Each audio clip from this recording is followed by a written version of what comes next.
કે બધા તો એવી રીતે માને એમ નથી, એની સાથે કપાટ રચવી પડશે. માટે લાવ એને બોલાવી. એ યા દે કનૈયો બોલાવે બળદેવ આવજો રે, રાતે કનૈયો બોલાવે બળદેવ આવજો રે, આવજો સોનલા ને નાનો બોલાવે મોટા ભાઈ આવી રે જાજો.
છે મોટા ભાઈ, માટે આ તમારો પણ ભક્ત કહેવાય. આટલો બધો ક્રોધ કરવો સારો નથી. અરે કનૈયા, ભક્ત હોય ને તો ભક્તિ કરી જાણે કનૈયા.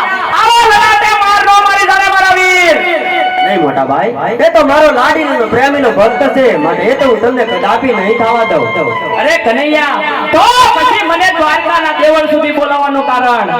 હા મોટા ભાઈ, તમને મેં અહીંયા ક્રોધ કરવા નથી બોલાવ્યા મોટા ભાઈ. અરે કનૈયા, તો મને શા માટે બોલાવ્યો?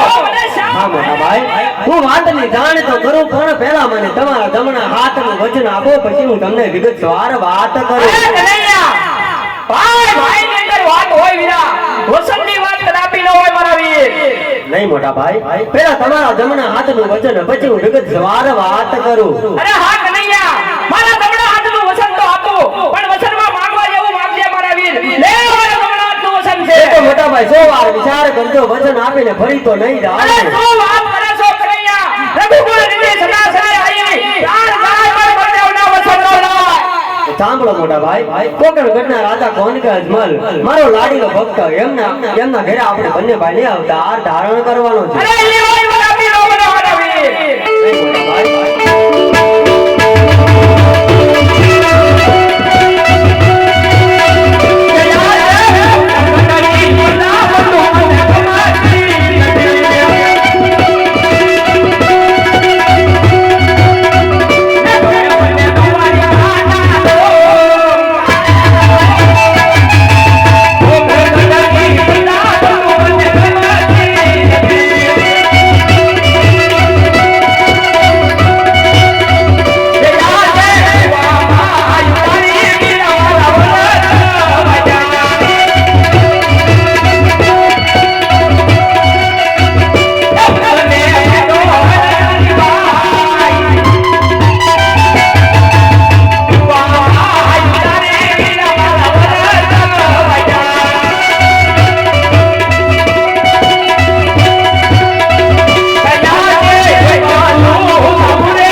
ધારણ કરીએ. બહુ સારું મારા વીરા.